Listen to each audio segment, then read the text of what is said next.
I don't have a gavel handy, but good morning, everyone. This is Pittsburgh Water and Sewer Authority regular board meeting, January 26, 2024. The board did meet in executive session.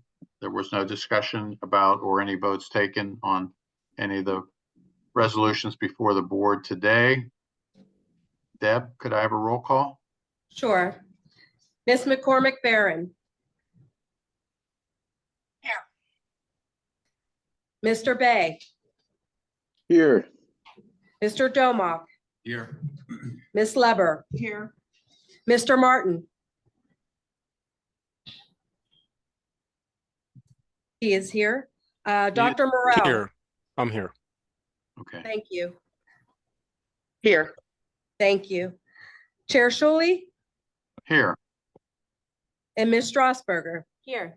All board members are present. Very good. Do we have any speakers for public comment? We have no registered speakers for today. Okay, first order is the approval of the minutes from December 15th, 2023. May I have a motion? Motion to approve. Thank you. Is there a second? Second. Any discussion? All those in favor of approving the minutes of December 15th, 2023, please indicate by saying aye. Aye. Aye. Are there any opposed? Any abstentions? All right, the minutes are approved. The confirmation of CEO approvals, all CEO approvals from the prior month are confirmed. And we'll move to reports and updates. We'll start with Finance Department.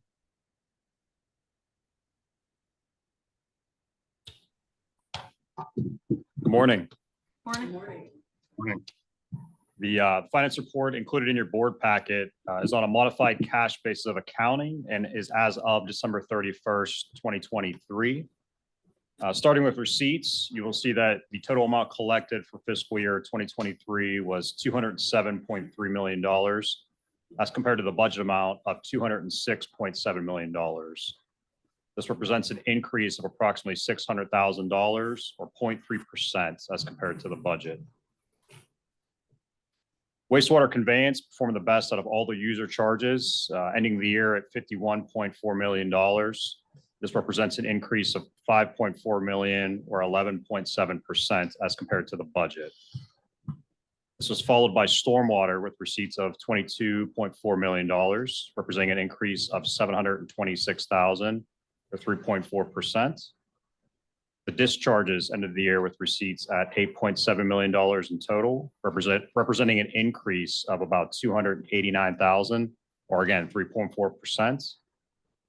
And the last one I want to mention there is the other miscellaneous charges and receipts with a total amount collected in 2023 of $3.6 million. This represents an increase of $101,000 or approximately 2.9% of the total budget. I want to note that water receipts ended the year slightly below expectations. The total amount collected was $121.2 million. This represents a decrease of $1.4 million or about 1.1% as compared to the budget.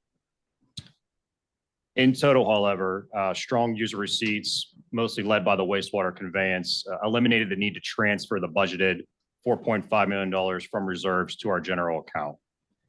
So we had some under collections there on the water side. In totality, our receipts exceeded our budgeted as expectations. Next, we'll discuss the expenditures for fiscal year 2023. Departmental operating expenditures for the year were $124.7 million, an increase of 7.7% as compared to budget, and representing the largest amount ever expended by PWSA in a single year.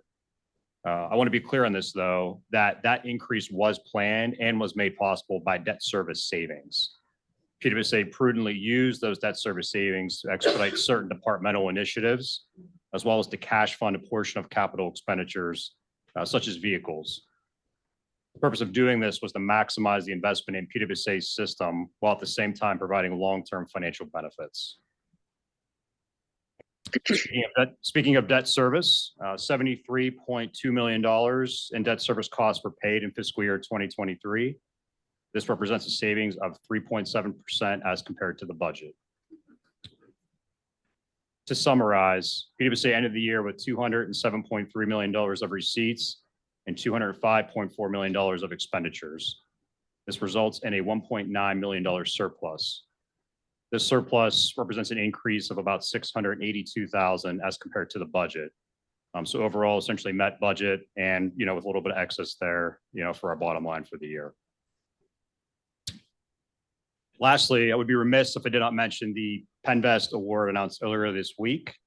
PWSA received a $32.1 million funding package made up of an $18.3 million low interest loan and a $13.8 million grant for the purpose of funding lead service line replacements. This was the single largest grant ever received by PWSA from PennVest, putting PWSA in a good position to eclipse the $22.1 million in grants obtained in fiscal year 2023. This award announced earlier this week was funded by the bipartisan infrastructure law. So with that, I want to thank all the federal, state, and local partners who helped make this funding possible. That concludes my report for today. I'll turn it back over for any questions. Thank you. All right, thanks, Ed. Anybody have any questions or comments for Mr. Barca? I just want to make two comments. One is congratulations on the PennVest Thank you. grants, which are really substantial.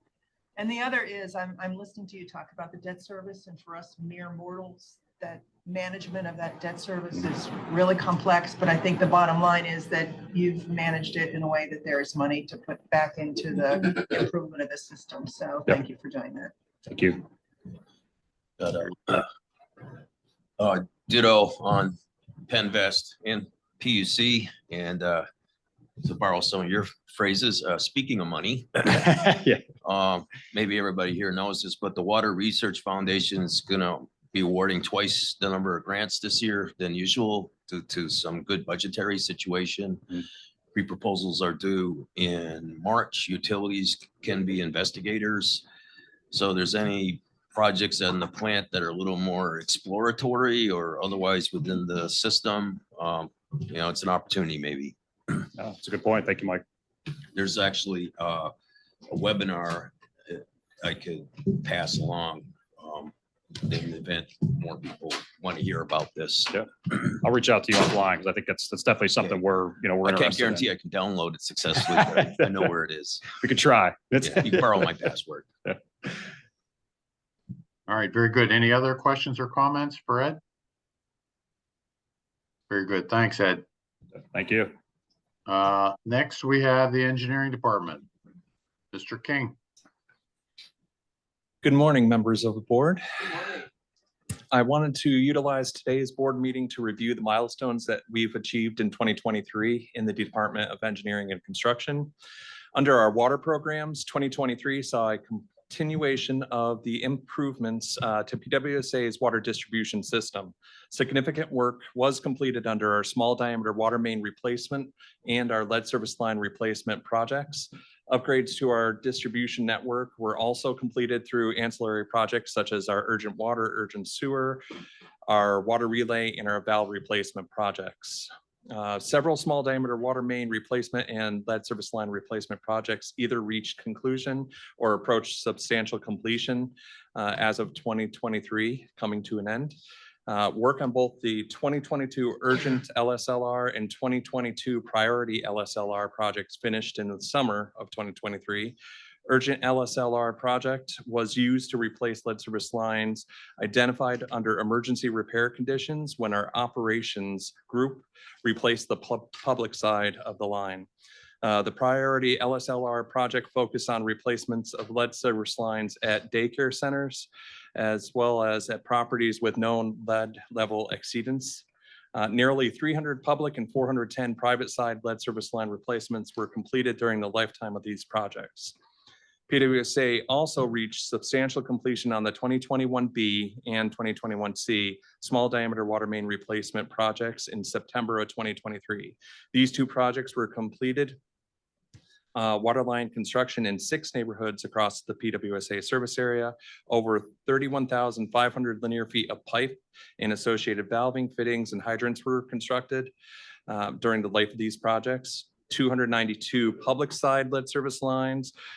Service lines total, both the copper and the lead, and 293 lead private side service lines were replaced over the 19-month course of these projects. The 2022 neighborhood LSLR project has been ongoing since March of 2022, funded by a $17 million grant from the City of Pittsburgh's American Recovery Plan Act, or ARPA funding. Lead service line replacements were initially planned for 8 neighborhoods. Sufficient funding was available such that 3 additional neighborhoods were added to the scope. The LSLR work in the final neighborhood was approximately 90% complete as of the end of 2023. We anticipate finishing all lead service line work under this contract this month and will return in the spring to address unrestored sites. This project will ultimately verify service line materials at over 2,600 properties. We estimate more than 730 lead public side and 700 private side lead service lines will be replaced under this project.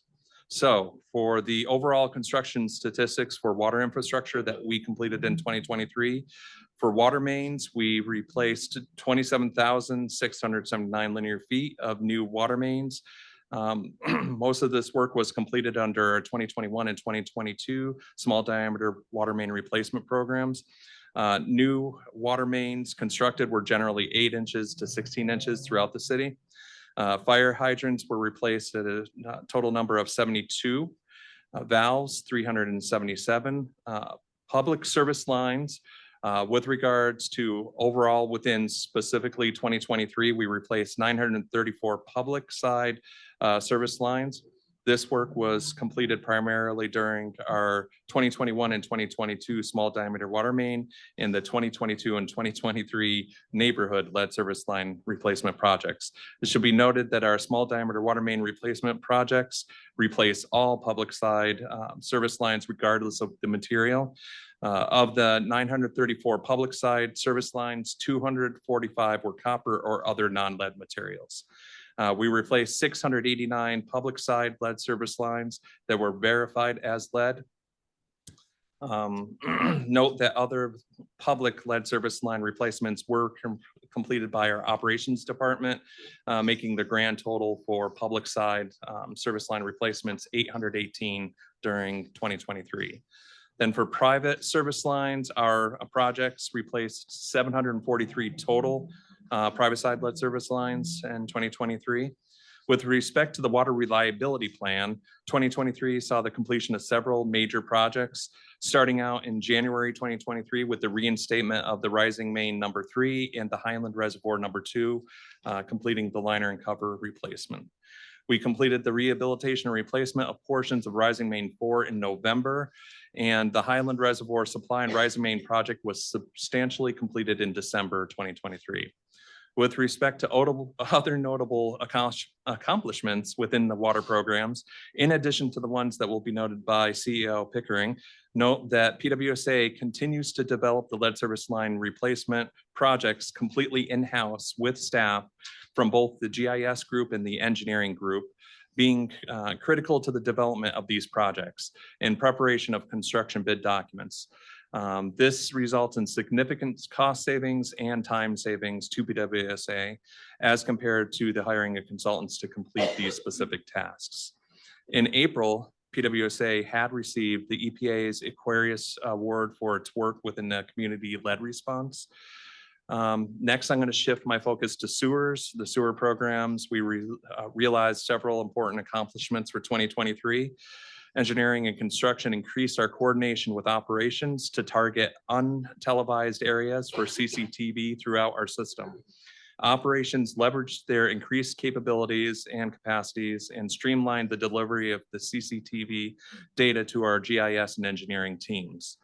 We demonstrated program flexibility in regrouping and modifying several projects to improve quantity and quality of competitive bids on our contracts, which were solicited originally in 2022 and found to be unawardable. This included the 2022 large diameter sewer rehabilitation addressing shaft manhole contract, as well as the 2021 large diameter sewer rehabilitation projects.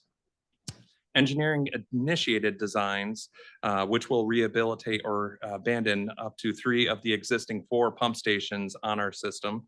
The 31st Ward project in particular is the culmination of over 5 years of development, from property acquisition, structure demolitions, source flow reduction, and post-construction monitoring and modeling, and extensive engineering planning.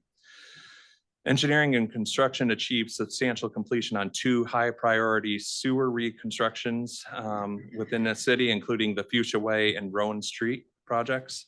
We substantially accelerated the construction of the small diameter sewer replacement projects, with both the 2022 project being completed on schedule, and early indications for the 2023 projects are that they will too be completed on schedule. The team shifted the focus of our small diameter sewer replacement projects with the development of criteria used to assess sewers for lining, as opposed to lining all segments of the pipe, allowing for increased project areas and project completion. We reestablished the catch basin program to utilize Penvest funding, securing a 3-year profile loan in the amount of $46 million for this program. We settled the first phase and completed the first year projects under this loan. The team received the Engineering Excellence Award from the ACEC Pennsylvania chapter for the 2022 large diameter sewer rehabilitation project in 2023. A significant sewer separation project was completed on the Queenston Sewer, Queenston Street, Lucinus Avenue, Wayside Street, and Walton Avenue in the Carrick neighborhood, which is substantially complete. The 3 phases having been completed by December 2023, helping to reduce neighborhood and nearby flooding and basement backups. We are also actively working to integrate requirements associated with our environmental due diligence and waste disposal programs for PWSA. So as far as the overall construction statistics for sewer infrastructure completed in 2023, we achieved over 13 miles of sewer lined throughout Pittsburgh. Approximately 1 mile of sewer was reconstructed entirely. 75 manholes were installed and 715 storm drains were replaced. So this concludes my engineering and construction January report. Please let me know if you have any questions. Wow, that's January. I can't wait till February and subsequent.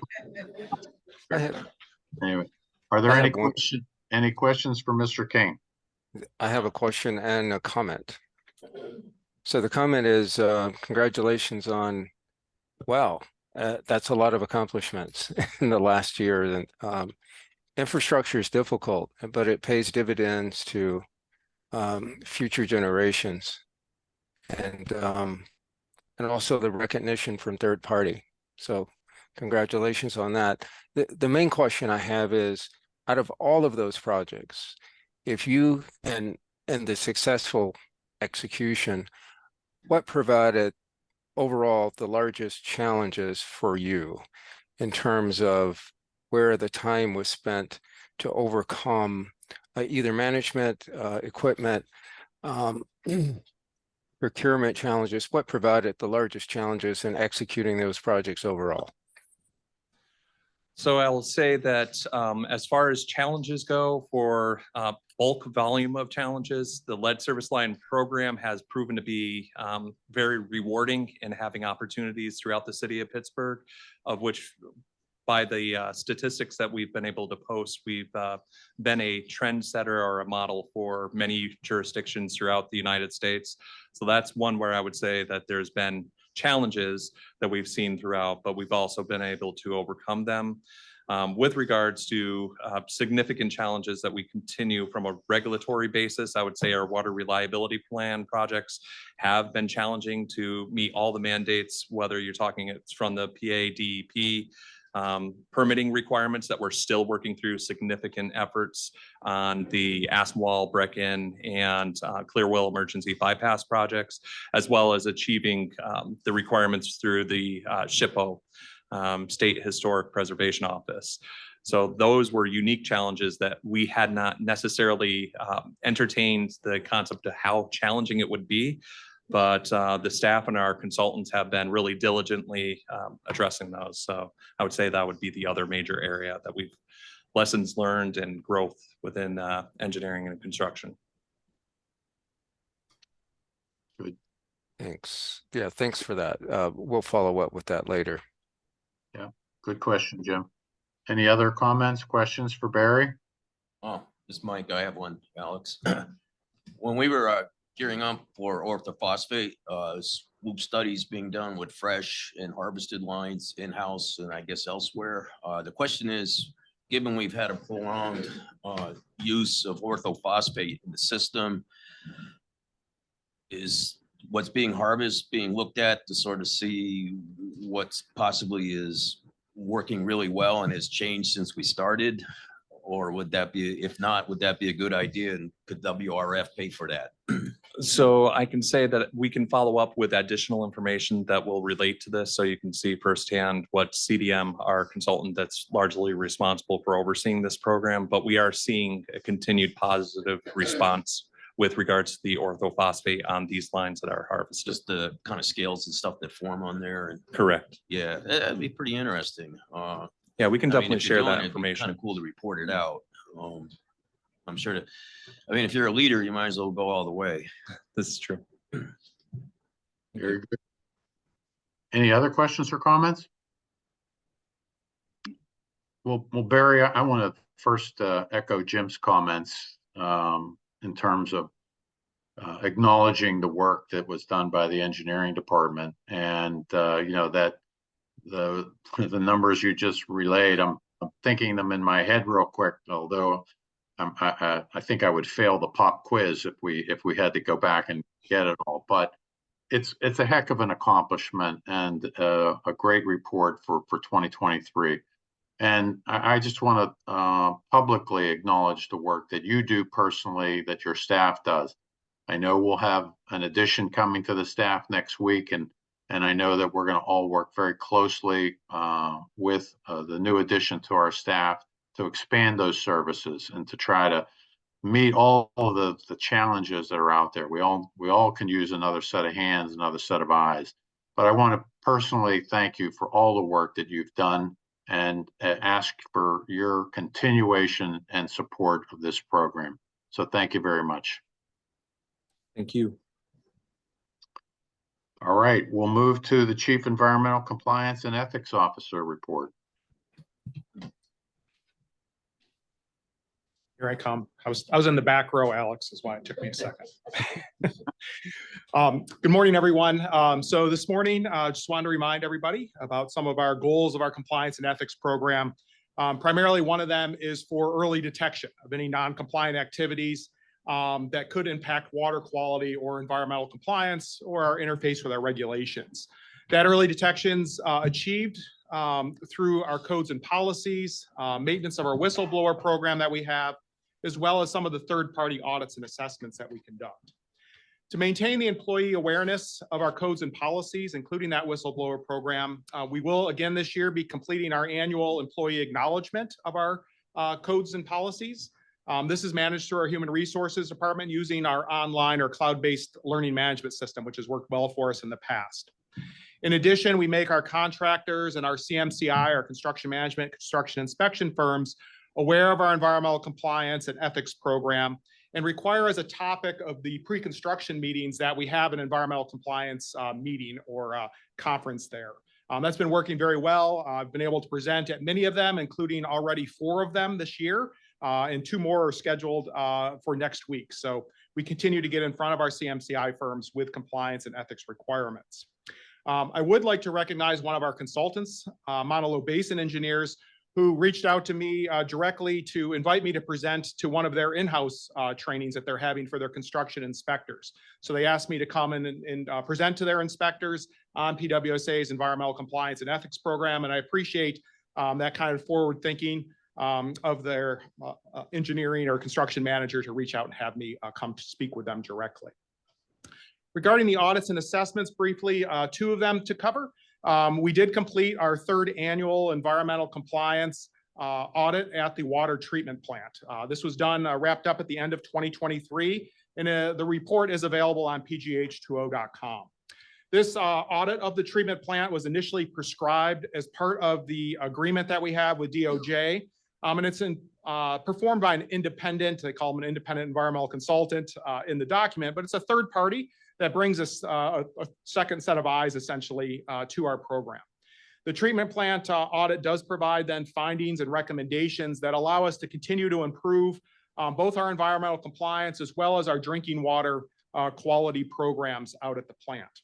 This year, the findings were generally related to improvements in some various documentation and management reporting that we need to have, some container management. So these are small containers that we might use for drips and spills or chemical management out there, as well as some storage and labeling requirements that were brought up. The compliance group, along with our water quality, our operations and safety department, all take a look at these. And we will be posting responses and coming up with corrective actions to address all of those here as we get into the first quarter of this year. PWSA has also implemented an environmental compliance and safety assessment for facilities beyond our water treatment plant. So, you know, we operate the water treatment plant as our main point of water production, but we have a number of other staffed facilities, pump stations, storage tanks throughout the system that we also want to make sure that we're getting a set of eyes on. This again was wrapped up at the end of 2023, and we just here this week actually got the draft findings for review. And those primarily are associated with improvements that we can, I'll say, generally make to housekeeping, safety, as well as management of small quantities of chemicals and waste. So think about like an aerosol can or some small things like that that may need to be handled. Again, we're going to continue to address those. We'll be working with safety and operations to take care of that. And we want to, you know, generally make sure that we're doing this to help improve our work sites for our employees, but also in many cases, make sure that we're implementing best practices, BMPs, to make sure that we're managing everything out there and support our operations group. That's all I have to report, but I always wrap up letting you know, but as well as our consultants, contractors, and employees, if there's any compliance or ethics concerns, I'm available, and to please reach out. So thank you. Thank you, Frank. Any questions or comments for Mr. Sideri? Thanks, Frank. I just want to comment. I know that the board, after the board met in December, and then we had some emergency work out at the treatment plant, and Mr. Sideri was out there with others, but Frank was out there on Christmas Eve and Christmas Day, well into the night, making sure that we continued to provide safe, clean water. And I just want to thank you for your service and for your leadership, Frank, and taking the lead on some of these things and sacrificing, you know, your holiday plans and other things that you had going. So thank you very much for everything you do for the authority. Thank you. All right, next we'll go to the Chief Executive Officer's report and the Employee Excellence Awards. Great. Well, good morning, members of the board, PWSA staff, and public tuning in. I will say our team is a little verbose by design today. We only have a couple agenda items on resolutions on the agenda. So we're using this opportunity to go way back in time to last year and recap some of our accomplishments, which I think we're good on Zoom. So I'm going to walk through these. Just as a reminder of everything collectively we've been able to achieve. And if folks here recognizing we're a little close to the screen, do want to call out, we have representatives from Frank's compliance team on that photo. To the left, in the middle, we've got warehouse, and to the right, one of our members of our field operations team. So in terms of water quality, and some of our other speakers touched on this, in February, we replaced our 10,000th lead service line. But by the end of the year, we were up to about 10,700 public lead service lines replaced.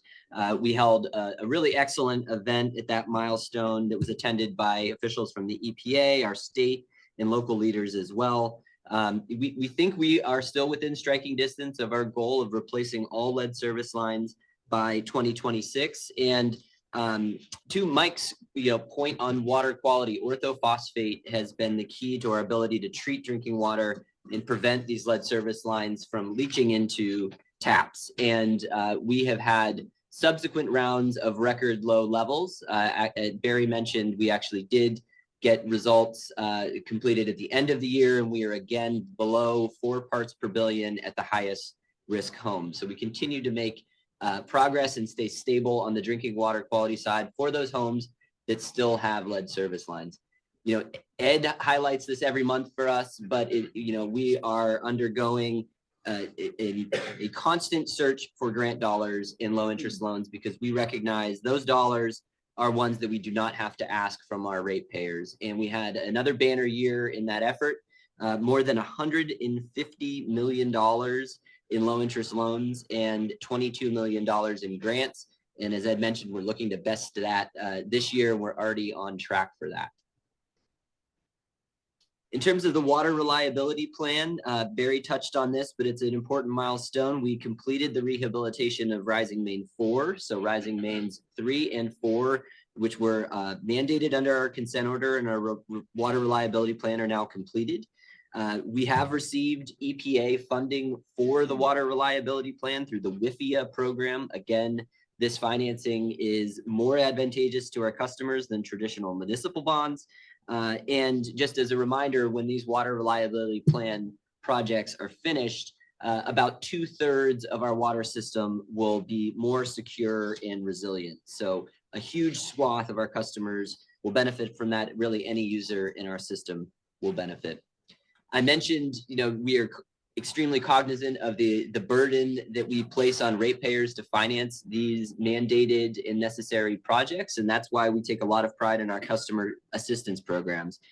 This year, we added about 1,000 enrollees to our monthly bill discount program. We expect that number to increase because effective February 15th, there will be more customers now eligible for those. So we continue to see that growth, and that's thanks in part, thanks really due to Julie Meckling's care team in the customer service department. They participated in 63 community events.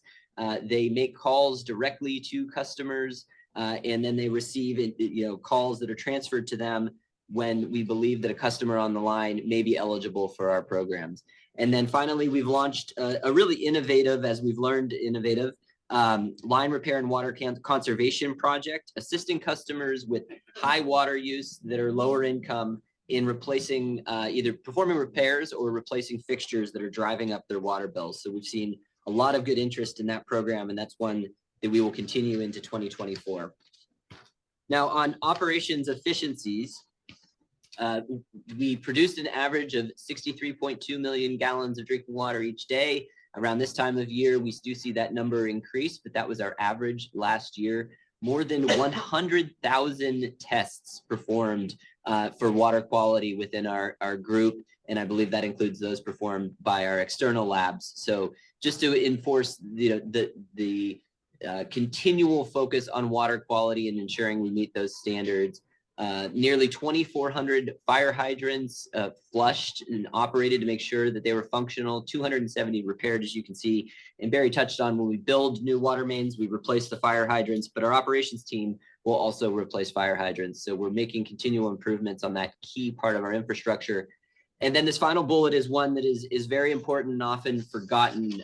BJ McFadden and his operations team exercised, which means that they operated nearly 5,500 valves across the city, and 290 of those were replaced. And that is key, because when those valves work, we can limit the shuts that we need to perform when we do work in our system. That means fewer people out of water for less amount of time.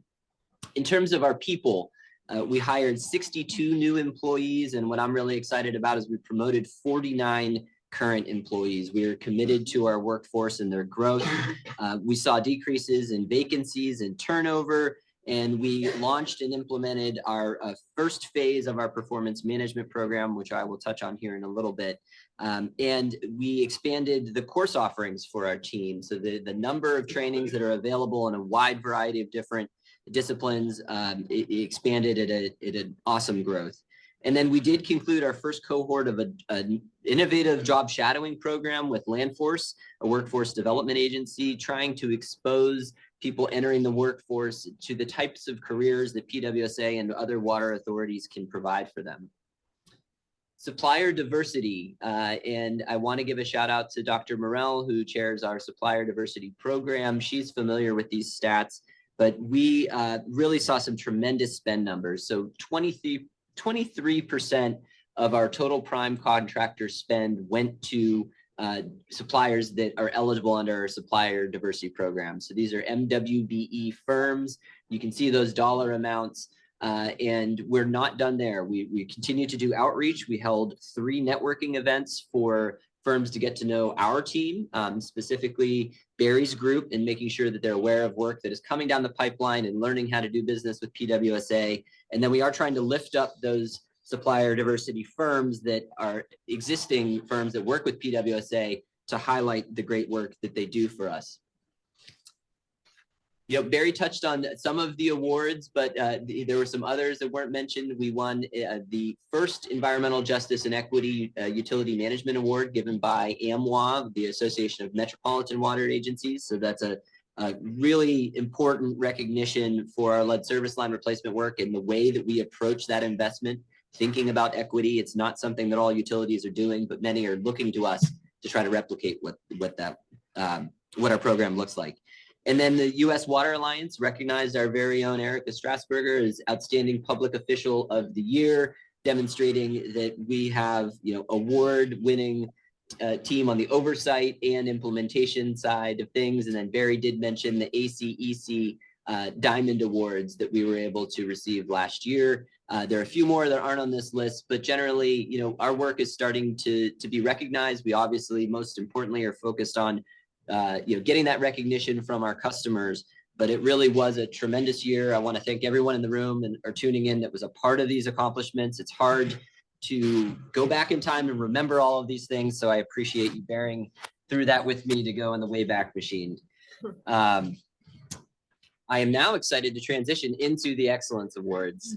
So first up, we have Jennifer Guo, who is an engineering project controls analyst in the engineering department. She's here in the room. Jennifer, if you want to wave. This is exciting to have someone in the room with us who's being recognized. She's been with PWSA for about a year, and she's made tremendous strides in learning the project controls role and quickly jumping into action, working with our project managers, consultants, and contractors using the system that the engineering department uses called eBuilder. You know, she is a chemical engineer by training, which has given her the ability to communicate with these engineers, which is a task in itself. So kudos, Jennifer, for being able to talk to engineers. But you know, she also works with all the departments, including the board. She's here every month to help work through the eBuilder system and ensuring that our resolutions are executed and turned into real project execution.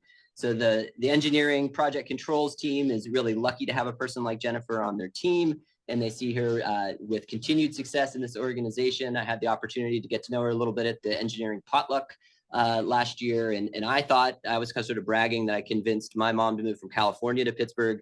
She had her family move from Hawaii to Pittsburgh, so she outshined me there. She's helping grow the regional population from all extents of the continental, or not, yeah, United States. So congratulations, Jennifer. We have your recognition physically here at the end of the meeting.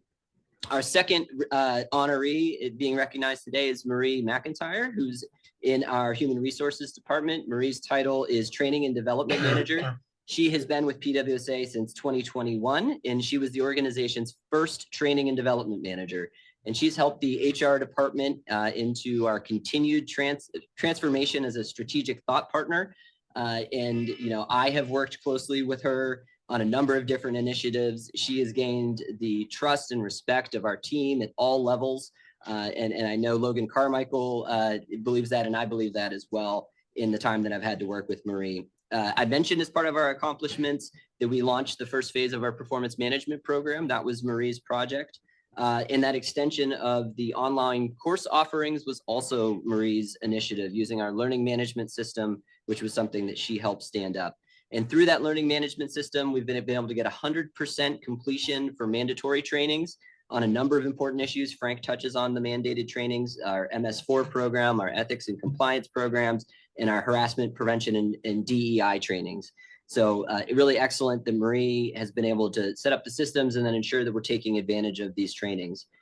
She's also partnered with external vendors to offer trainings for things like operator training at our water treatment plant to make sure that our folks are certified as necessary. And she initiated and created PWSA's first internal leadership development program for our 83 people managers. And we had a lot of folks in this room take advantage of that.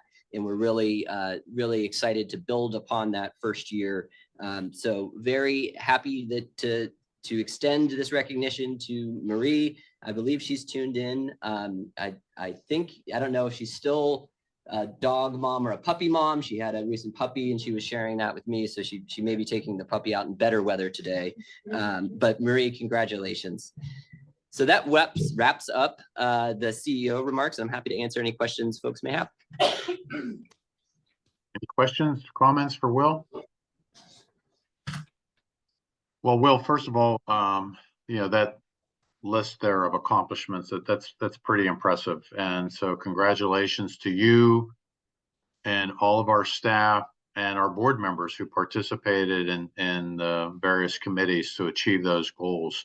I mean, it's pretty impressive. I'd say I'm quite proud of the work that's being done by PWSA and very happy that the board can play a role in helping guide the work that's being done. And I think the ratepayers are benefiting in a big way. So congratulations on that. Congratulations to our Employee Excellence Awards. I don't know, California to Pittsburgh, Hawaii to Pittsburgh. I think, yeah, it doesn't seem like it's going in the right direction, but I'm happy to have them as Pittsburghers for sure. Weather-wise, in terms of leaving Hawaii, that'd be pretty tough to do. I had a friend I grew up with in Oakland. He left for Hawaii. He never came back. Left when he was 16 years old, and he never came back. So I'm sure that paradise is wonderful. But in any event, congratulations to everyone for the excellent report and accomplishments of 2023. Congratulations to our Employee Excellence Award winners. Very impressive. And we'll move to resolutions, and we'll start with resolution number 1.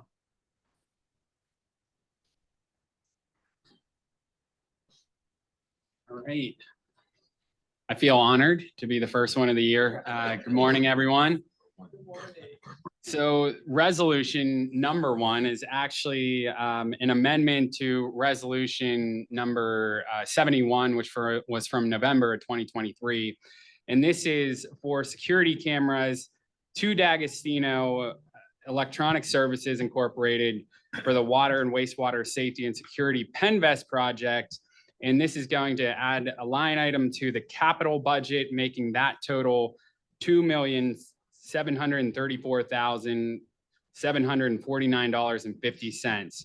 And it adds the $849,552 to the operating budget. That is actually for a 5-year service and maintenance agreement that coincides with that system itself. Right. Thank you. May I have a motion? Motion to approve. Very good. Is there a second? Second, Mike Omar. Mike, any discussion? Well, we did have an opportunity yesterday to go through Casey's stats on security and safety, and there were a lot of good points there. I think we're making a lot of good progress, mostly through Casey's leadership and the staff that he's hired. So just wanted to let the board know that progress is being made on that front. But all in favor of resolution number 1, please indicate by saying aye. Aye. Aye. Are there any opposed? Any abstentions? All right, resolution number 1 is approved. We move to resolution number 2. Thank you. Resolution number 2 is a request for the board's approval to award a professional services agreement for construction management and inspection services to Johnson, Merriam, and Thompson in the amount of $1,676,912.92. This agreement provides for the construction management inspection for the replacement of approximately 750 catch basins that are located throughout the service area. This is about 3% of our, 25,000 catch basins throughout the city. Note that PADP approval for the project was received yesterday. The invitation for bid was initiated this morning, and we have the intent of awarding the construction contract during the April board meeting. I'd like to point out that JMT has submitted a positive STP commitment goal of over 35% for this contract. Staff recommends that the board approve this award. Thank you. May I have a motion? So moved. Is there a second? Second. You're good. Is there any discussion? All right, all those in favor of resolution number 2, please indicate by saying aye. Aye. Are there any opposed? Are there any abstentions? All right, resolution number 2 is approved. That is all. I actually thought when I looked at this agenda, we were going to challenge Erica's record for a speedy meeting, but we had so many great reports and end of year reports that were, very uplifting, and happy to spend that time. And of course, we had the Excellence Awards. I do want to take this moment. I believe this is Deb Gibson's last meeting, and I want to acknowledge Deb. Yeah, I can see you on camera, Deb. So, I got you there. Thank you very much for your service. You have been a pleasure to work with. I know you're going on to, this is a difficult decision. You're going on to some exciting new things in your life. But I want to thank you very much for your service to the authority, all of the things that you've done for me. Enjoyed working with you closely when I was there as a consultant, and of course, these years as a board member. You're a delight. Appreciate everything you've done. Good luck to you in the future. Thank you, Alex. I appreciate that very much. All right. I think that concludes the meeting. Does anyone else have any business to come before the board? All right, may I have a motion to adjourn? Motion to adjourn. Good. Meeting is adjourned. Thank you.